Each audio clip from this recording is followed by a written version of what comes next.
Hello everyone, it's Tracy. Welcome back to my channel. Thanks very much for joining me. Today I'm doing the assembly tutorial for the picture frame in a box.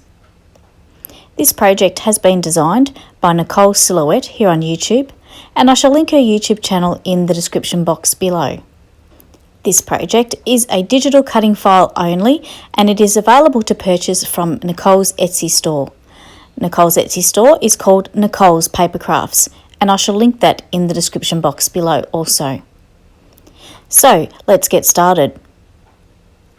I have all the pieces that I need cut out, and here they all are, but to begin with we're just going to be using these first few pieces here.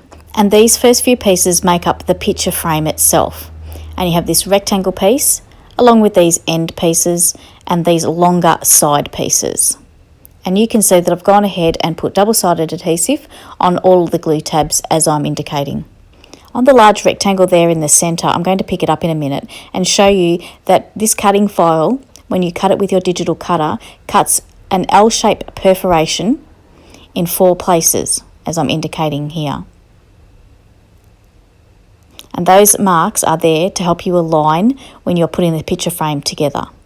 But first we need to join these side pieces onto the rectangle piece. So I'm just removing the double-sided tape backings off the tape and putting these short sides on first.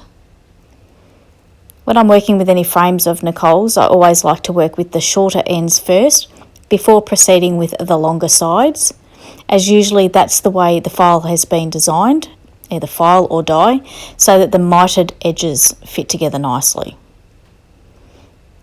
And that's why these longer shapes look a little bit different to the shorter ends. So I'm just removing the backings off that last longer side piece and putting it into place, making sure that it's straight and even. Then I'm going to turn the whole piece over, and that's the inside of our frame. And I've gone ahead there and I've darkened those L shapes with a pen so that I can see them a bit clearer. You don't have to do that if you don't want to. So starting with the shorter ends again, you're going to expose the adhesive and put that adhesive side against the base of that rectangle, lining it up with those L-shaped perforations that your digital cutter had put in that base rectangle piece. And it should look like this. Then we'll do the same thing on the opposite side.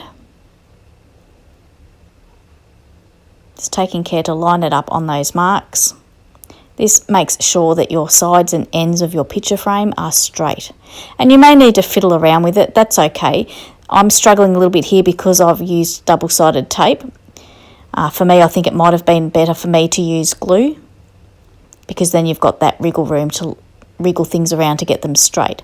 But for the purpose of the tutorial, it's quicker and easier to use double-sided tape. So your 2 short ends look like this. Then you can go ahead and take the backings off these little small tabs and the longer glue tab. Now when you put these into place, they are going to pop out, so it probably doesn't really matter if you've got glue on them or not. But they tuck in. I'll just take that backings off there. And this goes into place the same way, and we're lining them up on that perforated line, and you can see these little tabs want to pop out. So I'm just using my pokey tool because it's got adhesive on it. It's being a pain to deal with. Again, I should have used glue. But that's up to you, whatever works easier for you. So I'm just tucking those little tabs in, making sure it's straight. And then we can put that larger glue tab into place, lining up with the perforated line that's there, making sure that it's straight. And again, the adhesive of the double-sided tape is grabbing before I want it to, so I'm using my pokey tool to assist me here, and this is why I should have used glue. So I'm just finagling it, making sure that I'm getting things into place nicely.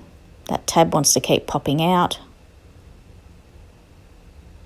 And I know it looks like I'm struggling here, and sometimes it can be a struggle. I'm not perfect, but paper crafting is something where you are manoeuvring paper. And sometimes you need to finagle things to get the paper to do what you want it to do. So you just need to hang in there. And as you can see, things don't go smoothly for me either. So I'm just doing the same thing on the opposite side, tucking the little tabs in, and then manoeuvring that larger glue tab down so that it's adhered against the back of that picture frame. Now don't worry if your mitered corners look like they're coming apart a little bit, that's okay. What you can do if you like now is put a little dab of glue underneath so that it holds it in place, which I did on my first one that I made, but I didn't on this one because the decorator layers we put on later actually hold everything in place beautifully. And that's our picture frame done for now, so we'll put it aside and move on. The next piece is the box that the picture frame will go inside, and the pieces we need are these two shorter end pieces, these two longer side pieces, and a rectangle.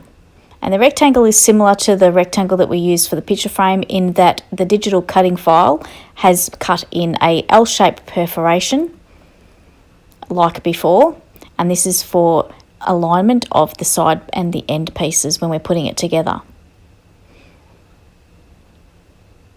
And the configuration is like so. And as before, I like to work on the shorter sides first. Now I will mention also, which I may not have mentioned before, that all of the pieces that I've cut from the cutting file are all clearly labelled in the cutting file by Nicole, who's the designer. So everything you need in the cutting file is clearly labelled. So I'm just joining the side pieces on here to this base rectangle piece. Just removing the backings. And now I'm going to move to the longer pieces, which are the side pieces, and putting them into place. So the glue tab side goes away from you, and that longer edge gets attached to the glue tab on the rectangle, like so. And it's very easy to tell what's a glue tab in this cutting file and what's a score line, etc. So I'm going to turn it over, and I've gone ahead and made my L-shaped perforations a little bit more clearer so that I can see them. And I'm taking the backings off the glue tabs here, and you can see that I'm going to line up that exposed adhesive where those L-shaped perforations are, using them as an alignment aid. So I've got one end done there, and you should be able to push it flat each side like I just did there, and we're going to do the same thing on the other end. Just take the backings off. Again, this is something that next time if I make it, I'll do it with glue, just so that I've got the wriggle room. And I'm just putting that adhesive edge, lining it up against those perforated L-shaped lines, and that's our two shorter ends done. Now it's time to take the backings off these smaller glue tabs here.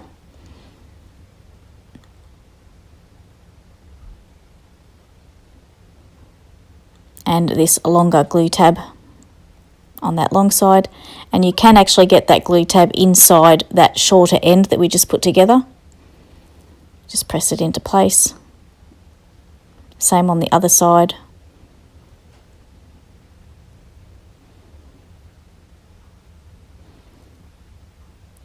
And then that top piece folds down like so, and the exposed adhesive from that glue tab, you line that up again with those L-shape perforations that your cutter put in.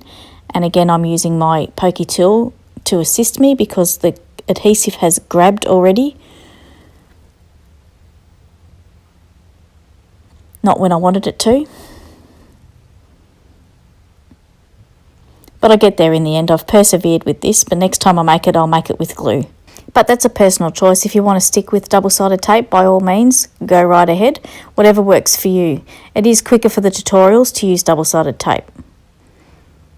So I'm just making sure that that's holding in place nicely.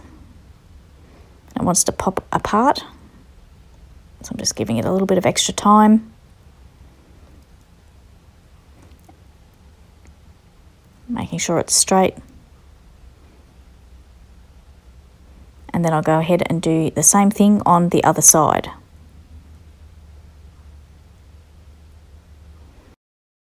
This is not a terribly hard project to put together. Just make sure you give yourself enough time so that you can enjoy the process.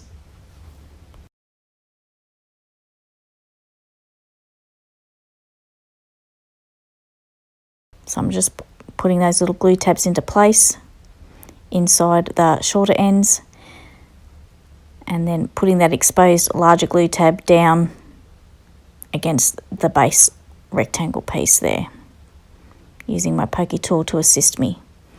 I get asked a lot about this pokey tool. It's the Tim Holtz one, and I think it's actually called a pokey tool.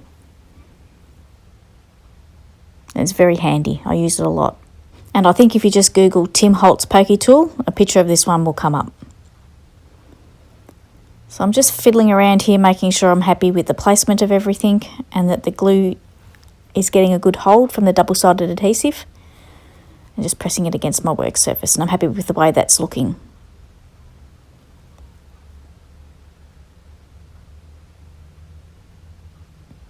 Making sure it's straight, and those little bits that I'm not happy with, I'm fiddling around with. Now I'm going to leave it alone and put it aside. Moving on to the lid of our box, you can see I've gone ahead here and put double-sided tape in these places where I've indicated, and I've folded along all the score lines here.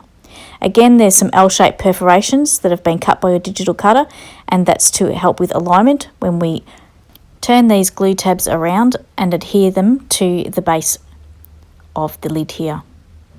So it's the inside edge of the lid. That's what it looks like.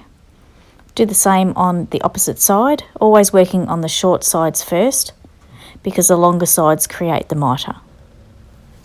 So just getting that end piece into place, using the L-shaped perforation there for a guide. And that's both of our short ends done. Time to work on the longer ends, or the longer sides I should say, taking the backings off these smaller tabs and the long glue tab.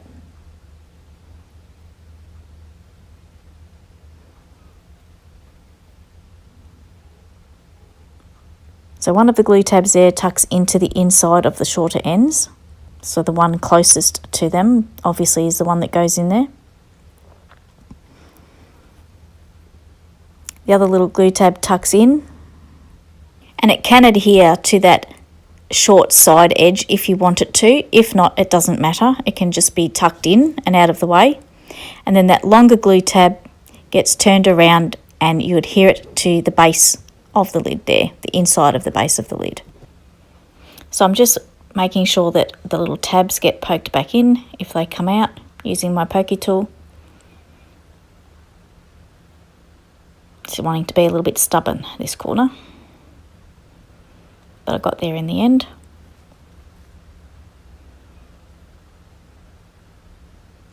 And then we'll do the same thing on the opposite side. We'll take the backings off these little small glue tabs.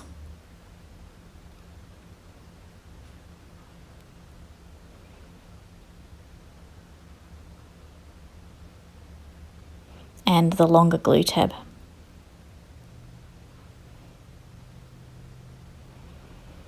So these glue tabs here that are closest to the short sides, they'll get tucked in.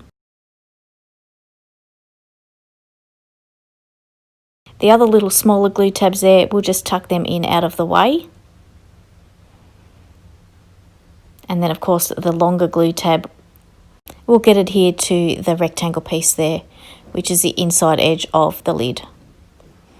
Just making sure that it's in good position, lining them up against those L-shaped perforations, which helps make sure that it's all straight. So I'm just taking my time here, making sure that I'm happy with that it's straight and even. If your mitered corners do come out a little bit, like mine are doing here, don't worry, you can, as before, put a little bit of glue underneath to make sure it gets a good hold, or you can leave it like I'm going to, because the decorator layers that we will cut later will fit over there nicely and hold everything into place, and also give some extra strength. So that's our lid to our box. Just bring the box in, and if it opens up landscape, it will open like that, of course. This one I'm doing portrait, but I will show you how to do a landscape hinge, which I'm about to do now. In the cutting file, there are two hinges that you can use, like so. There's a longer one and a shorter one. For the outside of the box, I like to use the longer one. And for a landscape orientation box, it will get adhered like so. I'm just putting it into position for you. And I did make a landscape one prior to this one, and I'll just bring that in now to show you. So this is a landscape opening picture frame box.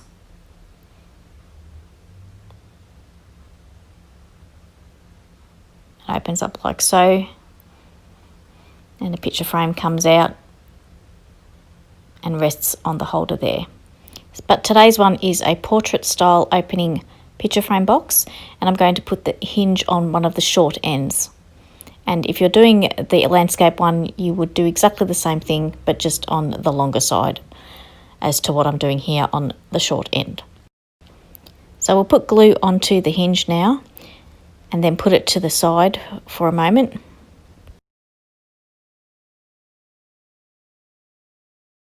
And pick up the box and make sure that the top and the bottom are aligned nicely, holding it into place. Then I'll pick up the hinge and line it up like so. The top half of the hinge will be on the lid and the bottom half of the hinge will be on the base of the box. Once I'm happy with the alignment, I'm going to push it into place. And you really do need to put this aside and let that glue dry. Don't try and open it up before the glue is completely dry. So whilst the glue on the hinge is drying, this next piece creates the holder that holds the picture frame inside the box when the box is open. And you can see where I've put the double-sided tape on the glue tabs here. And I'm just taking the adhesive backings off and I'm going to make this little box. This can also be used as somewhere to hide a little gift card or something like that inside the picture frame box if you want to. So the two little tabs just get tucked in and adhered to the shorter sides. I'm just holding them in place.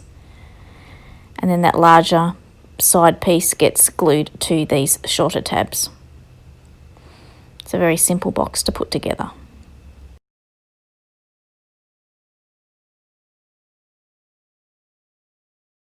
And there's your little box there. The tabs close down like so.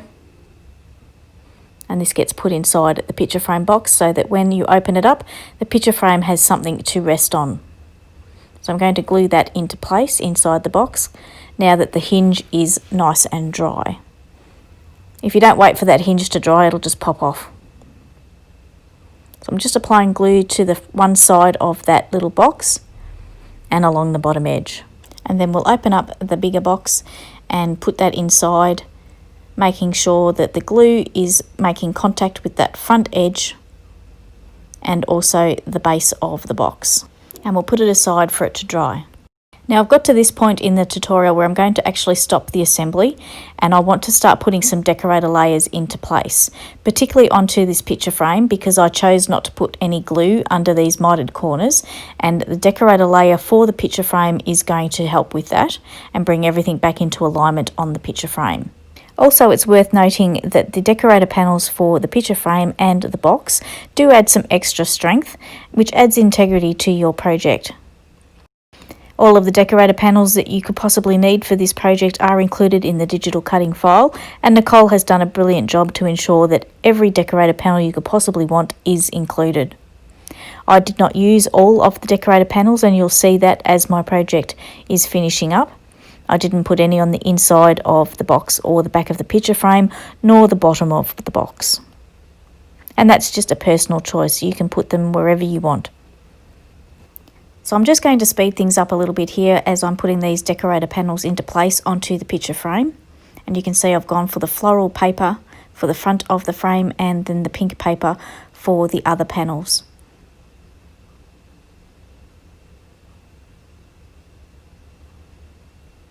I'm just sorting them out, making sure I've got the right ones for the right spot.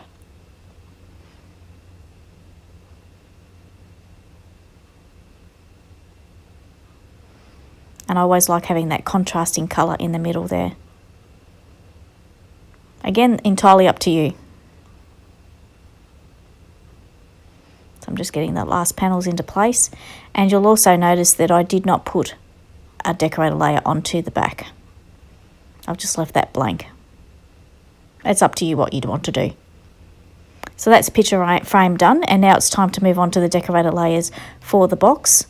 So I'm going to have the floral paper on all of the outside of the box. Just speeding this up a little bit for you. Again, all of the things in the digital cutting file are labelled so you know what you are doing. And I'm putting this decorator layer on the inside edge of the top and the bottom of the box. This also helps bring the mitered corners into alignment as well, adding strength and integrity to the lid and the base of the box.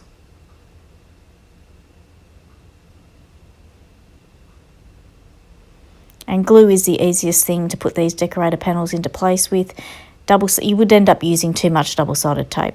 Glue is much more economical.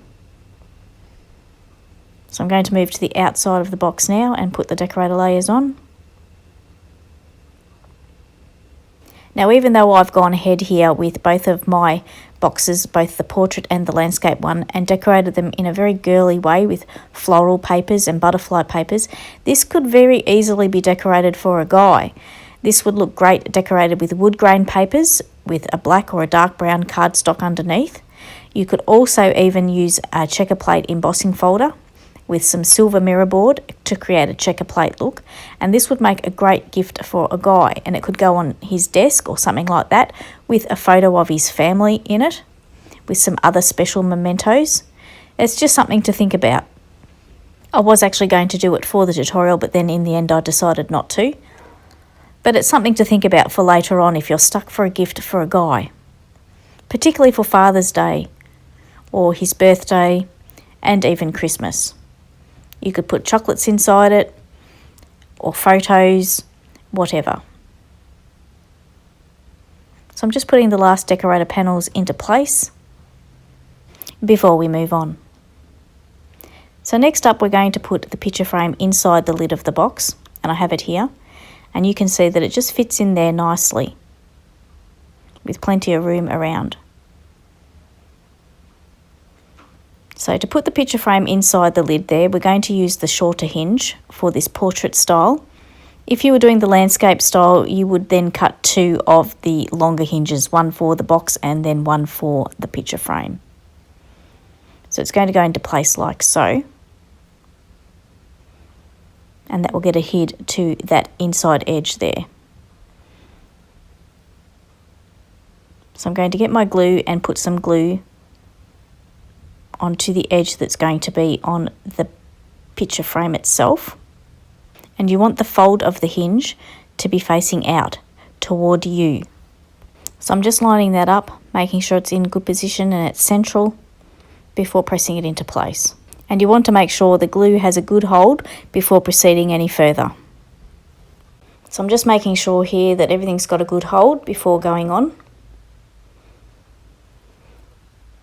And then I'm going to get the glue, once I've positioned it here, making sure I'm happy with how that's going to look and that it's going to function properly. Then I'm going to put glue on the top edge of the hinge, making sure I'm getting good coverage right out to the edges.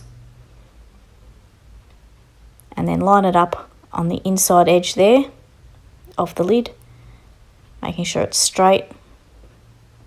And then I'm happy with the placement. And then I'm going to hold it into position whilst the glue dries. So make sure you take enough time for the glue to dry and don't be in a hurry to be using it straight away, otherwise it will come off. You want the glue to set up well. And then it will sit like this onto that other little smaller box that's in there. It's a bit hard to show you on the video because the angle that I need to show it on makes it want to fall down. But this is how it's going to look. And the picture frame fits nicely inside the lid. And the box closes like so. And what I'm going to do for the picture frame, so it's not just hanging when the box is closed, I've got these little small magnets and I'm going to put them in the corners and also on that edge of the box so the box has a magnetic closure. So you can see I've gone ahead there and stuck my magnets in place in the corners of the picture frame and the other two there. and that holds the picture frame in place. And I just used my hot glue gun, just a small amount. And now I'm going to put this last 2 magnets in place, and that's going to be on the edge of the box so that the box has a magnetic closure. I'm just measuring the centre there, just using my pokey tool, and I've actually got 2 magnets here. They're both stuck together. So I'm putting glue on the bottom one and putting it into position, and the top one is magnetised to the bottom one. And then I can put glue onto the magnet that's facing up, which is now the bottom magnet. And when I close the box up, it goes into position exactly where I want it. Just waiting there for the hot glue to dry. And then when you open it up, I've got the magnet on the top and the magnet on the bottom. And I'm not bothered by that little gap that's there. It doesn't detract from the box at all. So you open it up and the 2 magnets come apart like so.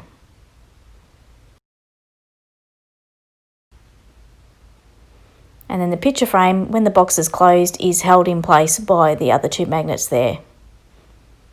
And you can see that I did not put decorator layers inside the box or the lid. And that's just my choice, that's just what I wanted. But by all means, if you want to put your decorator layers inside, that's entirely up to you. You can see the magnets on the inside of the lid there, and if you wanted to, you could cover that with a decorator panel. But I'm not bothered by it. My tutorials are only a guide. You can put these things together any way you like and decorate them in any way that you like. So I went ahead off camera and did the finishing touches on this box, decorating with flowers onto the picture frame and also the outside of the box. Outside of mine says "for someone special." And I love the way that these are turned out. It's very difficult to show you though at the right angle because that picture frame wants to fall back down into place and attach to those magnets.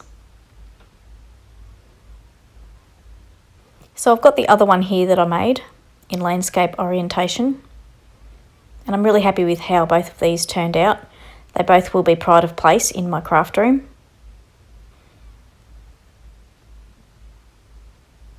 So either looks nice, either the portrait or the landscape, whichever one you want to do. They both look lovely. So that's my tutorial finished for today. I hope you've enjoyed watching and that you feel inspired to make one of these. They're not that terribly hard to make. Don't forget to check the description box down below for the links that I've previously mentioned. And if you'd like to subscribe to my YouTube channel, I would really love that too. Thanks very much for watching today. Have a great day, and until next time, it's bye for now.